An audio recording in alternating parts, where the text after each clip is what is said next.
Hey, Hello, welcome back to another wonderful episode of Splinter University. I'm T. I'm Kay, and as you know, we are both really big fans of Splinter Cell. I mean, we've been fans for how many years now? Over 20 years, I would say. It's all we talk about. I mean, you know already because you've been a part of the podcast for these past few months, and we talk about nothing but Sam Fisher. Sam Fisher and his agency, Third Echelon, is some of the most top secret, most well-versed stealth organization that I have ever seen. It might be the best stealth game we have out there. Sam Fisher, in my honest opinion, might be the best. Sam Fisher might be the best stealth operative I have ever heard of in my entire life, and I am not kidding. I think he's great in Siphon Filter. I think he's like one of the greatest protagonists of all time. It's honestly, we can go on and on about the character, but again, if you're new to Splinter Cell University, we delve deep into each and every Splinter Cell game, and that's no different from what we're going to do today. But today, I think we wanted to focus specifically on the man, the legend, the greatest soldier of all time, Sam Fisher. What were you about to say? Sam Fisher. Sam Fisher, of course. Of course. Who else but the man? There's no one else. It's just him. It's just him. No one else. He is, as you were saying earlier, fantastic and highly decorated soldier. We know him as, he was formerly a Navy SEAL, also formerly part of the CIA. And I think it's important to understand that his work with the Third Echelon might be some of his best work. Yes. He was originally part of the CIA and working with the Navy SEALs. I just said that. Well, yes. But I was going to say that he was brought back out of retirement. To the Navy SEALs and CIA? Yes. Well, not to the Navy SEALs per se, but he was brought back to Third Echelon to start what they would call the Splinter Cell program. That's awesome. It's amazing. It's so sick. It's pretty cool. You know what? It was worth you saying it twice. I know. We are the notes that we definitely wrote for, because we're very well versed in the series. Yes. The notes we wrote, I think it's very important to say it twice. It is. Because sometimes, it's not that we're going to run out of content for this episode because we don't know anything. Of course, we know everything. We know everything there is to know. And there's no need for us to do filler words or conversations to try to drag out this episode. Exactly. There is no need to repeat that we just said to fill out this episode. Splinter Cell, as you all know, we're big fans. And we want to make sure that if you're listening to this episode, we want to make sure that you know just how big fans we are. Honestly, I think we are experts.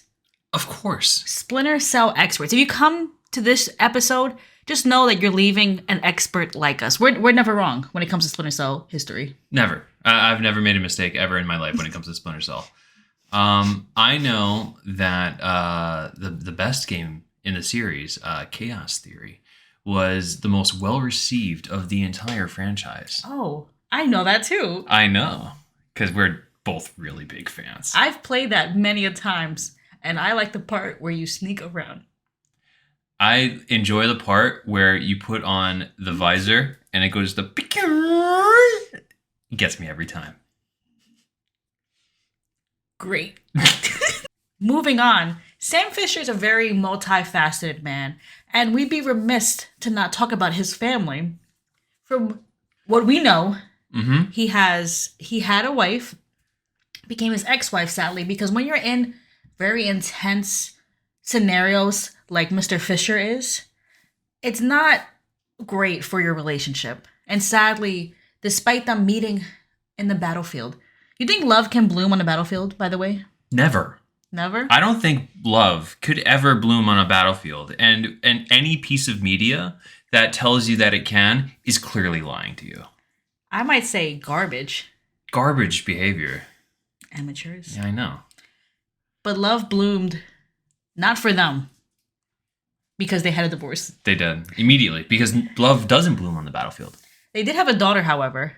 And Sam Fisher wound up taking care of his daughter after his ex-wife, passed away from ovarian cancer. You ever heard of a game touching such difficult topics like this? No, I've never heard of a stealth title that tried to tie a narrative the way that Splinter Cell does. I think Splinter Cell ties gameplay and narrative in a way that I feel is very innovative, and it just doesn't hit the same way that modern games do. I feel like that Splinter Cell is in a category of its own. I could not agree more. I could not agree more. They don't make games like this. Never. Ever. Sam has a lot of cool little gadgets. He has, like I said, his little thing. That's amazing. It's really cool. He's got a really cool little stealth suit that is more or less just Kevlar. You know, he's got a handgun, which is kind of okay. I know that his goggles, besides making the cool little sound that no one else can hear, apparently, I don't know, it can track footprints, it can track heat signatures. However, your own heat signatures cannot be seen because that's how good Sam Fisher is. Sam knows how to not leave footprints, even though it should be physically impossible for Sam to leave. To not leave footprints. Exactly. Sam defies the laws of nature to get the job done. That is how well trained he is. I remember a part in a specific game. If you're a real fan, you'll know what game this is. I'm not even going to say it because it's just known. It's not that I'm not saying it because I don't know what the game was, but just for all the listeners out there, they should know. Be like a pop quiz. Some podcasts do pop quizzes. That sounds a little bit lame to me, but anyway, for a certain game in the series, Sam Fisher is brought back, and he is put through a training regimen held by the third echelon in order to make sure he's still up to task. That he's still got it. So the training is composed of his colleagues essentially, and he has to go and sneak behind them, basically kind of like wet his whistle a little bit in terms of his skill in sneaking.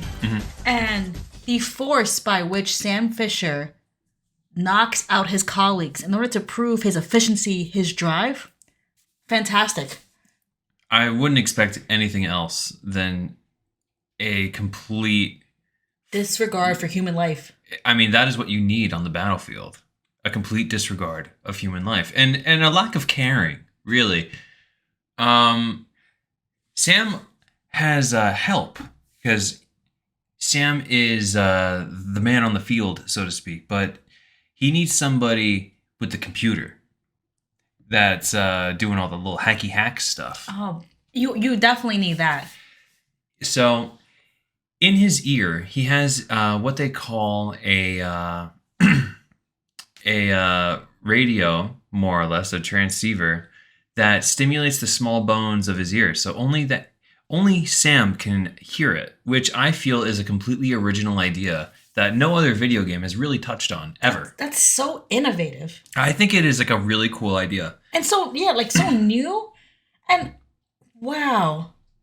They really, really should put that in other games. They should. I think it's so sleek and especially for an espionage game where you really need to make sure you're as quiet as a mouse, or as quiet as a tree frog. Maybe you have to make sure you can't hear.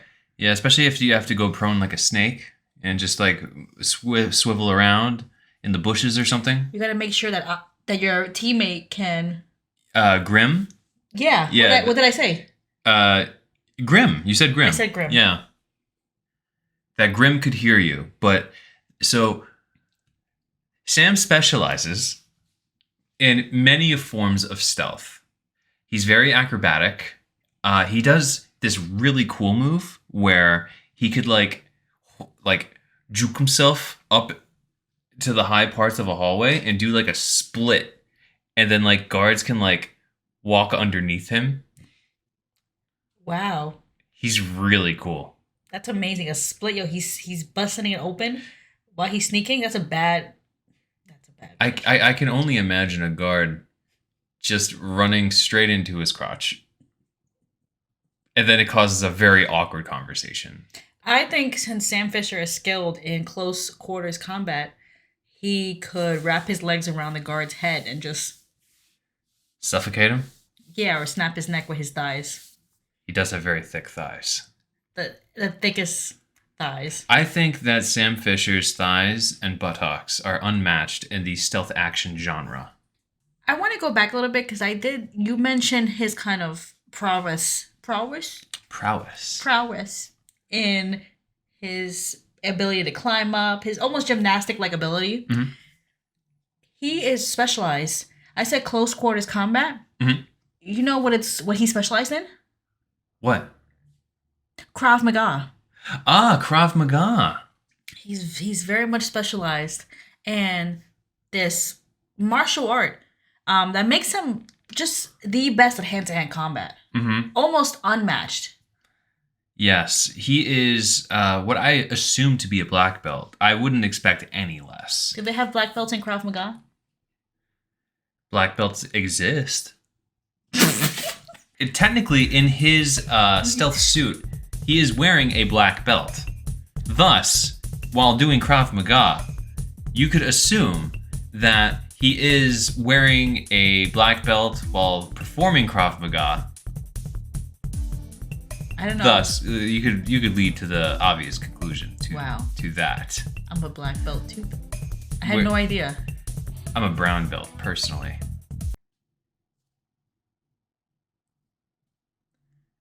What is your favorite Splinter Cell game?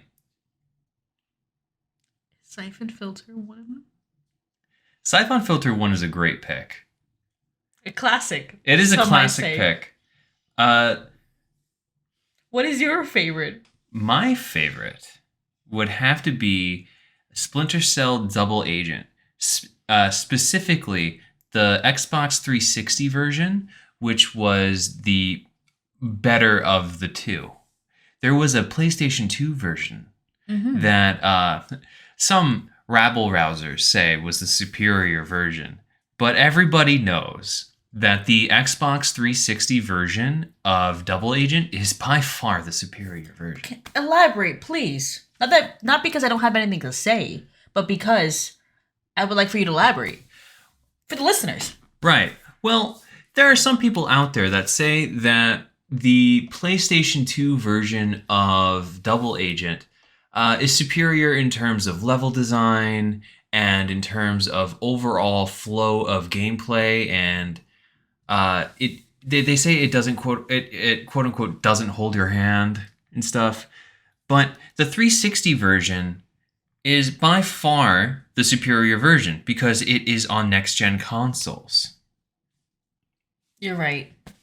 You're so right. My point stands. You're so right. Some people say that the 360 version suffers because the level design isn't as well thought out, which is, I'm shocked, because how could that be? You're so right. I know. And you're always right. I have been talking about the Splinter Cell series for as long as I can remember, and I know Sam Fisher like the back of my hand. Me too. You're laughing because you're just as shocked, right? Yes. As shocked that we're finally, gonna break down his character. Great character. He's amazing.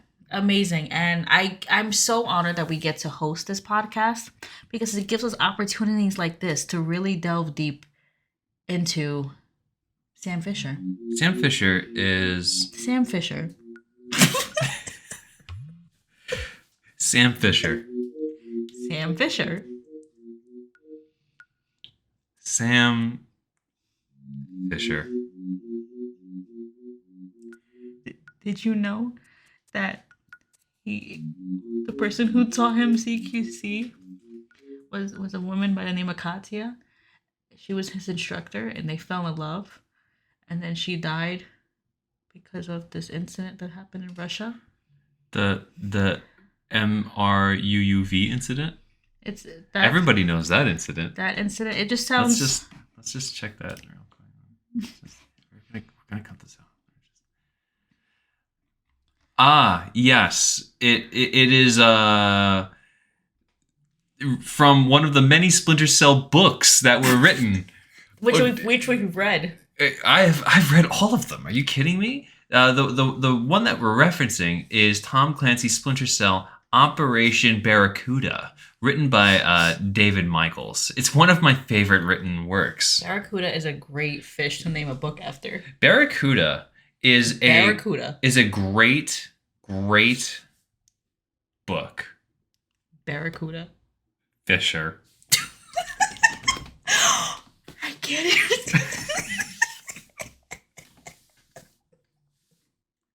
We have to cut this out.